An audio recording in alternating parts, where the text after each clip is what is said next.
Bismillahirrahmanirrahim. Today's topic is liquefaction of the gases. अगर हम liquefaction of gases की बात करें, इसका simple meanings ये हैं that gas is converted into liquid. यहाँ पे conditions क्या change करते हैं हम? गैस को लिक्विड में कन्वर्ट करने के लिए कंडीशंस क्या अप्लाई होती हैं, मेथड्स कौन से अप्लाई होते हैं, जो हम यहाँ पे डिटेल में इसके जो है वो लिमिटेशंस क्या हैं, वो सारी चीजें हम यहाँ पे आज डिस्कस करेंगे। अब क्वेश्चन ये है कि जब गैस मॉलिक्यूल्स को हमने लिक्विड में कन्वर्ट करना होता है, गैस की फॉर्म में मॉलिक्यूल्स दूर हैं, लिक्विड जब हमने उसे बनाना है तो मॉलिक्यूल्स को हमने पास लेके आना है। अब इसके लिए हमें पैरामीटर्स क्या करने पड़ेंगे? इसमें हमें कंडीशंस में टेम्परेचर एक पैरामीटर है, ये चेक करना पड़ता है, या फिर हमारे पास प्रेशर एक पैरामीटर है, ये हमें चेक करना पड़ता है। अब क्या ऐसा करें कि गैस लिक्विड में कन्वर्ट हो जाए?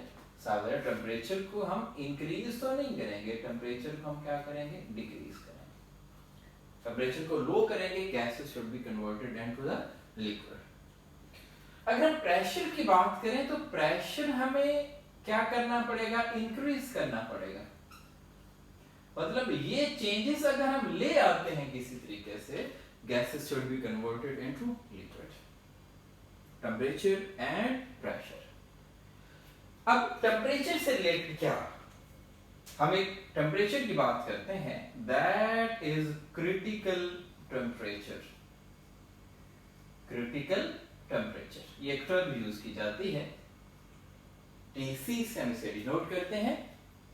अब क्रिटिकल टेम्परेचर एक ऐसा टेम्परेचर है जो गैसेस को लिक्विड में कन्वर्ट करने का और उसको स्टडी करने के लिए हमें हेल्प करता है।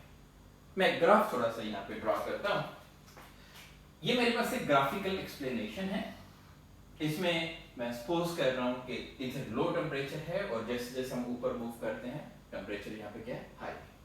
सपोज मैं यहाँ पे 25 सेल्सियस की बात करता हूँ रूम टेम्परेचर, यहाँ पे जो है वो मैं 20 सेल्सियस की बात करता हूँ, यहाँ पे 15 सेल्सियस हो गया, या 10 सेल्सियस हो गया, 5 सेल्सियस हो गया, 0 सेल्सियस हो गया, -5 सेल्सियस हो गया। ये मैंने एक पैरामीटर यहाँ पे सिलेक्ट कर लिया।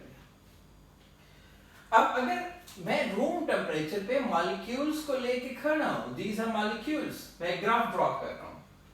ये मॉलिक्यूल्स कौन से हैं? These are gas molecules. अभी गैस मॉलिक्यूल्स हैं, अब हमने इसको लिक्विड में कन्वर्ट करना है। गैस को लिक्विड में कन्वर्ट करने के लिए हमें टेम्परेचर क्या करना पड़ता है? ऐसा ऐसा लो करना पड़ता है, ऐसा ऐसा लो करना पड़ता है। सपोज के वो 5 सेल्सियस पे क्या हो गया? लिक्विड में कन्वर्ट हो गया। That is a critical temperature. 5 Celsius पे सपोज वो गैस किस में कन्वर्ट हो गई? लिक्विड में कन्वर्ट हो गई, तो टेम्परेचर हमारा क्या है? क्रिटिकल टेम्परेचर है। अब अगर हम 5 से नीचे जाते हैं, 4 सेल्सियस पे जाते हैं, 3 सेल्सियस पे जाते हैं, 2 सेल्सियस पे जाते हैं, यहां पे भी वो लिक्विड फॉर्म में होगा, लेकिन ये हमारे क्रिटिकल टेम्परेचर नहीं है। क्रिटिकल टेम्परेचर वो है जहां पे चेंज आया था। अब इन तमाम टेम्परेचर्स में से 5 सेल्सियस मैक्सिमम टेम्परेचर है, वो मैक्सिमम टेम्परेचर जिस पे गैस लिक्विड फॉर्म में रह सकती है। नो डाउट वो 4 सेल्सियस पे भी लिक्विड फॉर्म में रह सकती है, but 4 Celsius is not a maximum temperature. तो जब हम इसे डिफाइन करते हैं क्रिटिकल टेम्परेचर को, तो डिफाइन हम इस तरह से करते हैं, the maximum temperature, the maximum temperature at which molecules can exist in liquid form, the maximum temperature at which molecules can exist in liquid form, that is called critical temperature। 4 Celsius नहीं बल्कि 5 Celsius हमारा maximum temperature है। हाँ 5 Celsius के above अगर हम जाएंगे 6 Celsius पे तो उस वक्त वो लिक्विड फॉर्म में एग्जिस्ट नहीं करता। हम इस एंगल से भी इसे एक्सप्लेन कर सकते हैं, the temperature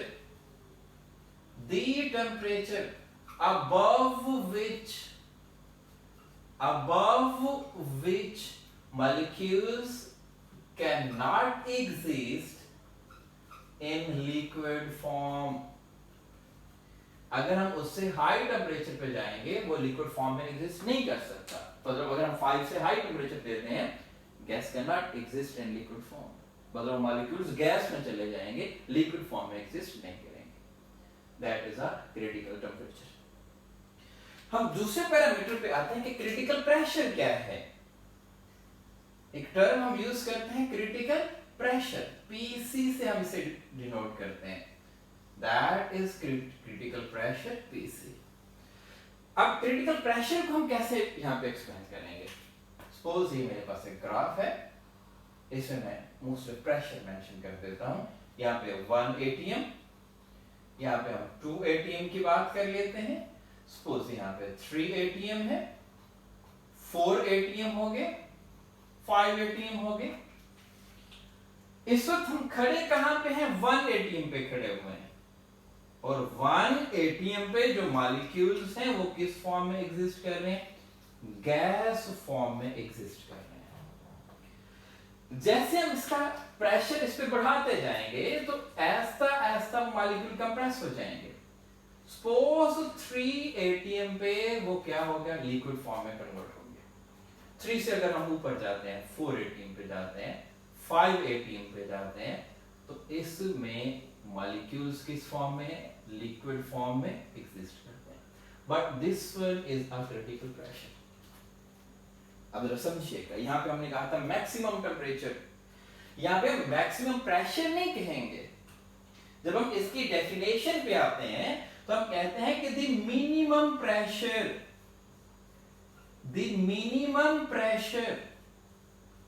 at which molecules can exist in liquid form, that pressure is called critical pressure। मतलब 4 atm पे भी वो लिक्विड होगा no doubt, but 3 is a minimum pressure, so that is a critical pressure। दूसरा angle यहाँ पे हमने कहा था कि टेम्परेचर अबव विच, उस टेम्परेचर से अबव हम जाएंगे molecules can't exist in liquid form. यहाँ पे हम कहते हैं द प्रेशर बिलो विच, अगर हम the pressure below which molecules can't exist in liquid form, मतलब अगर हम 3 atm से नीचे चले जाएंगे, molecules cannot exist in liquid form, that is also critical pressure। इसके भी 2 एंगल हो गए और इसके भी 2 एंगल हो गए। अब मैं इसकी एप्लीकेशन पे आता हूं कि क्रिटिकल प्रेशर और क्रिटिकल टेम्परेचर की एप्लीकेशंस क्या हैं। मैं आसान लफ्जों में समझने के लिए 2 एंगल्स बनाता हूं। एक मैं ये कहता हूं कि ऐसी गैसेस होती हैं जो इजीली लिक्विफाइड हो जाती हैं, इजीली लिक्विफाइड हो जाती हैं। कुछ गैसेस ऐसी होती हैं, कुछ गैसेस ऐसी होती हैं not easily liquefied, not easily liquefied। अब देखें, जो easily liquefy की बात है, easily liquefaction में हम ये कहते हैं हमें ज्यादा लो टेम्परेचर, गैस हमारी हाई टेम्परेचर पे ही लिक्विड में कन्वर्ट हो जाती है। तो इजीली लिक्विफाइड का मतलब ये है high temperature, high critical temperature, दूसरे लफ्जों में हम कहते हैं ऐसी गैस जिसका हाई क्रिटिकल टेम्परेचर होगा, दैट इज इजीली लिक्विफाइड, मतलब वो टेम्परेचर आसानी से हासिल किया जा सकता है। जिसका लो क्रिटिकल टेम्परेचर होगा वो तुम्हें माइनस में जाना पड़ेगा। दूसरा, अगर हम प्रेशर की बात करें तो इजीली लिक्विफाइड गैस वो होगी जिसका लो प्रेशर होगा, लो क्रिटिकल प्रेशर, मतलब जिसको हमें बस थोड़ा सा प्रेशर देंगे that should be converted into liquid. इसके अपोजिट अगर हम बात करते हैं तो low critical temperature and high critical pressure, ये हम बात करते हैं। ठीक हो गया। easily liquefied mean high critical temperature and low critical pressure. Not easily liquefied, that is low critical temperature and high critical pressure. अब कौन सी गैसेस ऐसी हैं जो easily liquefied हो जाती हैं और easily liquefied नहीं होती? इसमें हम कुछ फैक्टर्स की बात करते हैं।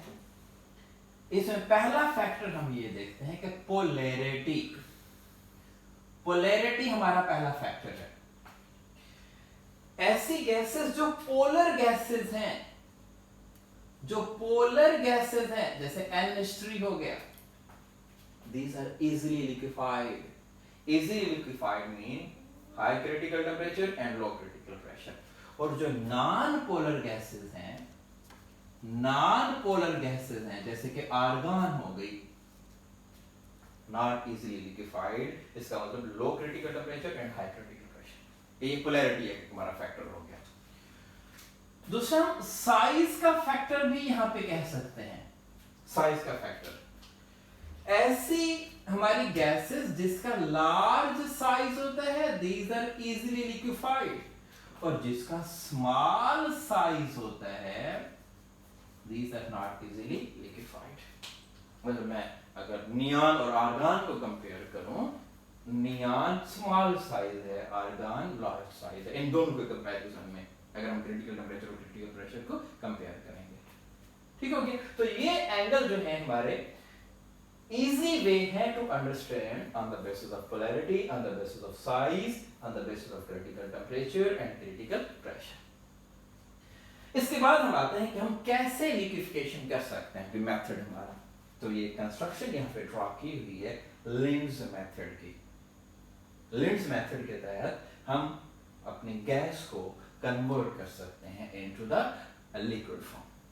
इसकी कंस्ट्रक्शन में यहाँ से हमारा कंप्रेसर है, यहाँ पे रेफ्रिजरेटर है, स्पाइरल ट्यूब है, नोजल है, और फिर जो एक रिसाइकल ट्यूब है हमारी, वो भी यहाँ पे एग्जिस्ट करती है। समटाइम ये लिंड्स मेथड को अगर हम लॉन्ग फॉर्म में एक्सप्लेन करना चाहें स्टेप वाइज, तो हम कैसे करेंगे? इसमें जो पहला स्टेप हमारा है, that is compression. That is compression. इसमें हम क्या मेंशन करते हैं कंप्रेशन में? कंप्रेशन में हमारे पास यहां पे कंप्रेसर है। जो फ्रेश एयर हम यहां पे लेते हैं, फ्रेश एयर ये कलेक्ट की जाती है और तकरीबन 200 atm प्रेशर यहाँ पे कंप्रेसर में उस पर प्रेशर डाला जाता है। जितना हम प्रेशर उस पर इंक्रीज करते हैं, मॉलिक्यूल्स क्लोज आते हैं। जब मॉलिक्यूल्स क्लोज आते हैं तो फेवर किसको मिल रही है?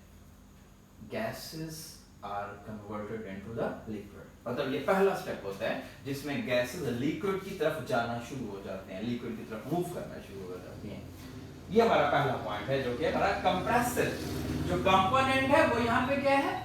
कंप्रेसर है, जो अप्लाई हो रहा होता है। और मॉलिक्यूल्स को ये क्या कर रहा होता है? क्लोजली पैक कर रहा होता है। जैसे मॉलिक्यूल क्लोजली पैक हो रहे होते हैं, तो एक फेवर मिल रही होती है हमारे उसको, जो हमारा लिक्विफिकेशन प्रोसेस है। जब ये कंप्रेस्ड एयर आगे मूव करती है इस ट्यूब में, तो जो दूसरा हमारा स्टेप है वो यहां पे क्या है? रेफ्रिजरेटर। रेफ्रिजरेटर हमारे पास दूसरा स्टेप है, जो कि यहां पे हमने बताया हुआ है। जैसे ये कंप्रेस्ड गैस मॉलिक्यूल्स मूव करते हैं थ्रू दिस एरिया, इस एरिया पे होता क्या है? हमने बाहर रेफ्रिजरेटर लगाया हुआ होता है, और उस रेफ्रिजरेटर के पॉइंट ऑफ व्यू से मॉलिक्यूल्स ठंडे हो जाते हैं। That is an other favour for liquefaction process. इसमें हम क्या करते हैं? रेफ्रिजरेटर होते हैं, इसमें हमने जो है कूलिंग एरिया हमने प्रोवाइड किया हुआ होता है, और जैसे हम कूलिंग एरिया प्रोवाइड किया हुआ होता है तो मॉलिक्यूल्स जो है, जो गैस मॉलिक्यूल्स हैं, वो वहां पे कूल हो जाते हैं। That is a favour for liquefaction process. उसके बाद जैसे ही ये मॉलिक्यूल्स मूव करते हुए इस स्पाइरल ट्यूब में आते हैं, फिर स्पाइरल ट्यूब की इस नोजल से मॉलिक्यूल्स बाहर निकलते हैं। तो यहां पे एक इफेक्ट अप्लाई हो रहा होता है, that is Joule Thomson effect. Joule Thomson effect ये यहां पे अप्लाई किया जा रहा है। जॉल थॉमसन इफेक्ट क्या कहता है? देखिए, जब मॉलिक्यूल्स इस स्पाइरल ट्यूब में आ रहे होते हैं तो क्लोजली पैक्ड होते हैं। जब वो क्लोजली पैक्ड मॉलिक्यूल्स इस नोजल से बाहर निकलते हैं तो सडन एक्सपेंशन होती है। और जो सडन एक्सपेंशन है, इसकी डेफिनेशन ही यही है कि sudden expansion of gas molecules, sudden expansion of gas molecules. किसमें sudden expansion? From high pressure to low pressure. यहां पे प्रेशर ज्यादा होता है, यहां पे प्रेशर लो होता है। That cause cooling and cause liquefaction. और जो लिक्विफिकेशन बनती है, that process is called Joule Thomson effect. अब यहां पे एक बड़ी अजीब सी कंफ्यूजन आती है स्टूडेंट्स के माइंड में कि प्रेशर कम हो रहा है। जब प्रेशर कम हो रहा है तो मॉलिक्यूल्स को तो अवे जाना चाहिए। जब अवे जाना चाहिए, that should be in gas form. तो यहाँ पे वो लिक्विड में क्यों कन्वर्ट होते हैं? ये तो गैस फॉर्म में होने चाहिए। सपोज कि मैं इसको ड्रॉ करता हूं। ये मेरे पास एक स्पाइरल ट्यूब है, और इस स्पाइरल ट्यूब का जो एंड वाला पोर्शन है वो यहाँ पे क्या है, एक नोजल सा बना दिया। एंड में उसको क्लोज करता गया। इस स्पाइरल ट्यूब से मॉलिक्यूल्स मूव कर रहे हैं। इस स्पाइरल ट्यूब से मॉलिक्यूल्स मूव करते हैं। जैसे बाहर निकलते हैं, बाहर तो खुली फिजा है, वो तो हर तरफ मूव करेंगे। जब सडन एक्सपेंशन हुई, मॉलिक्यूल्स मूव करने की कोशिश करेंगे। अब यहाँ पे दो तरह के मॉलिक्यूल्स होंगे। देखिए, अगर मॉलिक्यूल्स मूव करना चाहेंगे तो उन्हें एनर्जी चाहिए होगी। अगर मूव अवे होंगे, मैं उन्हें मूव अवे होंगे तो उसके लिए क्या होगी? Required energy. मतलब अगर गैस के मॉलिक्यूल्स ने दूर दूर भागना है तो एनर्जी चाहिए। अब एनर्जी कहां से आए? ये मॉलिक्यूल दूसरे मॉलिक्यूल से फ्रॉम अदर मॉलिक्यूल्स उससे एनर्जी क्या करते हैं? गेन करते हैं, और गेन करके मूव अवे हो जाते हैं, दूर दूर चले जाते हैं, जो कि गैस मॉलिक्यूल्स होते हैं। लेकिन जिन्होंने एनर्जी दी, उनका क्या हुआ? ये दूसरी टाइप के जो मॉलिक्यूल्स हैं वो क्या करते हैं? एनर्जी प्रोवाइड करते हैं। जैसे एनर्जी प्रोवाइड करेंगे तो उनका अपना एनर्जी लेवल क्या हो जाएगा? लो हो जाएगा अपना एनर्जी लेवल। जब अपना एनर्जी लेवल लो हो जाएगा तो वहीं पे क्या हो जाएंगे? कूल हो जाएंगे। That is liquefaction. मतलब यहां से जो मॉलिक्यूल्स नोजल में से निकले वो दो तरह के हिस्सों में डिवीजन होगी। एक वो जिन्हें एनर्जी मिल गई, गैस की फॉर्म में चले गए। दूसरे वो जिन्होंने एनर्जी दे दी, कूल हो गए, लिक्विफिकेशन हो गया। That effect is Joule Thomson effect. और जो लिक्विड एयर यहाँ पे बनती है उसको हम यहाँ पे कलेक्ट कर रहे होते हैं एक्सपेंशन के अंदर में, हम उसे कलेक्ट करते हैं। अब वो गैस जो मॉलिक्यूल्स अलहदा बच गए, जिन्होंने एनर्जी ले ली, फिर हम उसे लास्ट स्टेप में ले जाते हैं। और लास्ट स्टेप हमारा क्या होता है? रीसाइक्लिंग होता है। यहाँ पे जो है वो हाई 200 एटीएम से 1 एटीएम की तरफ जो है वो गैस मॉलिक्यूल्स आए थे।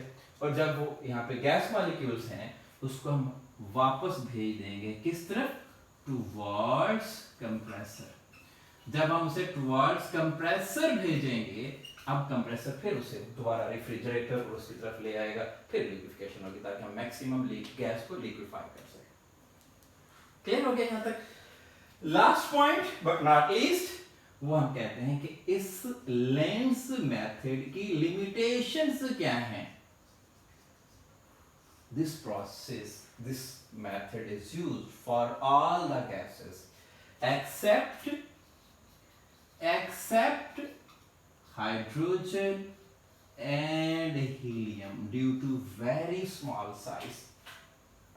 ठीक है, ये हमारी जॉल थॉमसन इफेक्ट की कंस्ट्रक्शन है।